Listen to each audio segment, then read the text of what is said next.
Good afternoon, everyone, and welcome to my channel. I'm Antonio Smith, and this is the last man on the bench. Today we're going to be discussing the New York Mets, and mostly Pete Alonso.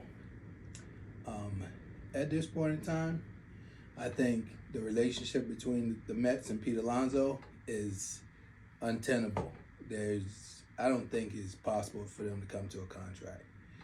You have Scott Boras involved, and he's the agent that wants to get the last penny, and the Mets are only going to stick to what the value of first baseman is, which is less than what they've offered Pete Alonso on multiple occasions.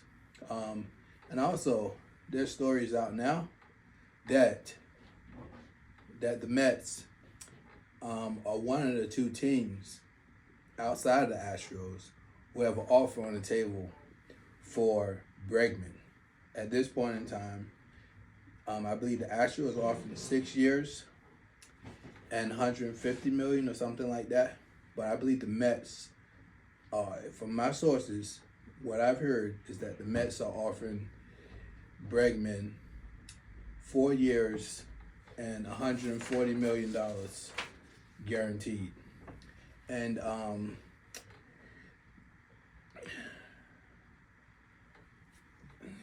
And there's an opt-out for a 5th year, which Bregman would be able to earn an additional $27 million if he meets certain benchmarks, which is basically his career averages. And then if the Mets don't want him, they can just buy him out for an additional $10 million. So it's guaranteed $150 million for 4 years if he performs to his career numbers. What this does for the Mets is gives them a guy who still has the power, but he hits for a higher average than Pete. But he doesn't play first base, but he plays third base. And if you compare the stats, Bregman's career average, I'm just going to pull it up on the iPad here. Bregman's career average is 272 compared to Pete Alonso's career average, which is 249. And Bregman hits for just almost as much power. I would say overall his numbers are comparable, even though he only hits like 20-something homers. But in the lineup the Mets have now, I think if they had more high average hitters, they would have won the World Series last year. But here nor there. Let's get to the comparison of the stats. In the last few years, Bregman has hit 260, 262, 259, and 270, and 242 since 2020. And then when you go to Pete's stats since 2020, he's hit 231, 262, 271, 217, and 240 the last 2 years. And that's a trend that we Mets fans don't want to see. We want to see people hit for a higher average. So I believe this is a good move, but the only issue they're going to have, they don't have anyone to play first base. And right now,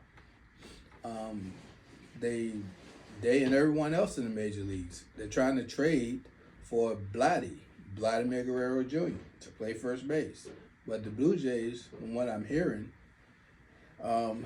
they want like 4 top prospects at least from teams, and that's the turnoff.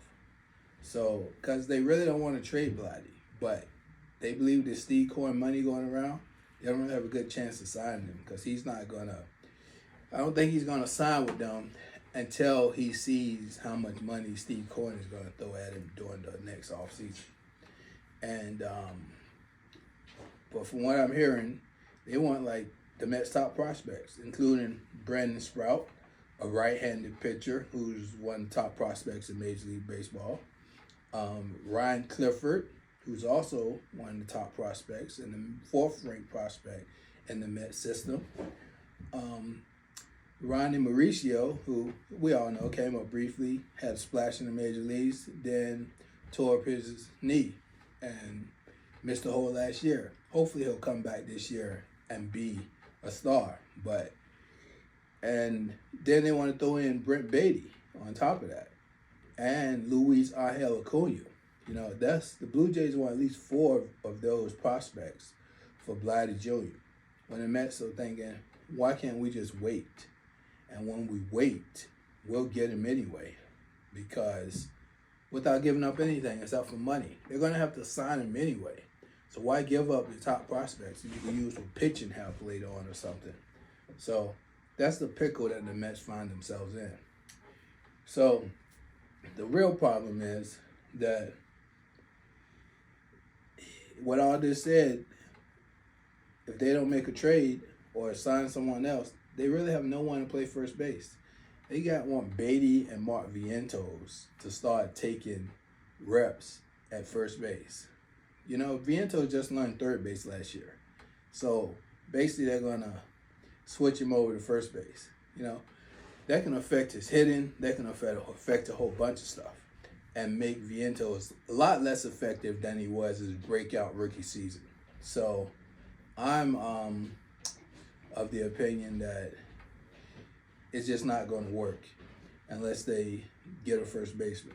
But, you know, I believe in David Stearns. He what he did last year with the pitching staff and with some of these pickups, Jose Iglesias and all the others, was remarkable. So, and he's a true fan. That's what I like about our GM and our owner. They're true fans of the team. It's not just a financial investment. They are true fans just like me. When the Mets lose and the Mets win, they feel it just like us. That's why you see Steve Cohen putting up all those Twitter posts throughout the season, because he's emotional. He's a true owner. He's like George Steinbrenner was. He was a fan of the Yankees. He wasn't just the owner. And that's what Steve Cohen is. Only difference is he has $20 billion. And so he can do whatever he wants. But for some reason, he drawn a line in the sand with Pete Alonso, and the offer just keep going down.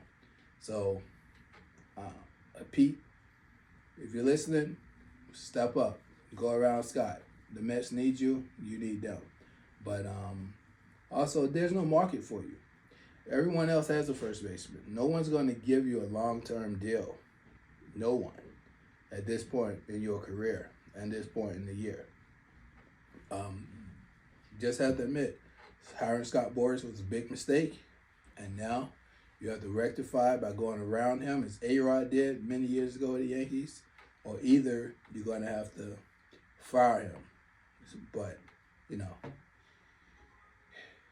I know it sucks being in that position, but hey, you can suck your way to $23 million or more a year, though. You know, that's still sufficient compared to what other first basemen who are much more productive than you are making. So, leave your comments down below and let me know what you think of this Pete Alonso situation. Let me know if I'm off base. Let me know if you are a true Met fan, what you believe the Mets should do, what direction this should go. And don't forget to like this video and subscribe, because it'll help me a lot. This is a new channel, and I'm trying to get my subscribers up. And also, if anyone has anything they want me to sponsor, I'm open to it. But the way I sponsor things, you have to give something to my subscribers in order to get something. It's not just about me getting money, but I want to make it like some type of lottery. As in this first sponsor of this video. The sponsor of this video is a charity. Jonathan's Voice is a charity that supports kids with anxiety disorders, mostly selective mutism. And those funds go to help families take care of the enormous costs that come from having a child with an anxiety disorder that society just never brings to the forefront when they're talking about medical issues and mental health. They always speak of autism and other things, but anxiety disorders, we all really have anxiety. We walk around with them. See how I'm twirling on this tablecloth? That's part of the anxiety. But if you can take care of these things as a kid, you know, maybe a bunch of us will function better. So basically, hit the link below. One of the links below is ways to donate. And when you donate, put in the reference line or the subject line,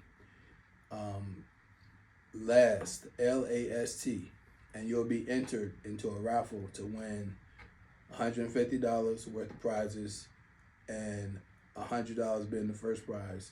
Once we have garnered donations in the amount of 1,000 plus through my subscribers or through this channel. You don't have to subscribe to donate and to be entered. But I guess that's it for the video today, folks. I hope to see y'all next time. Peace.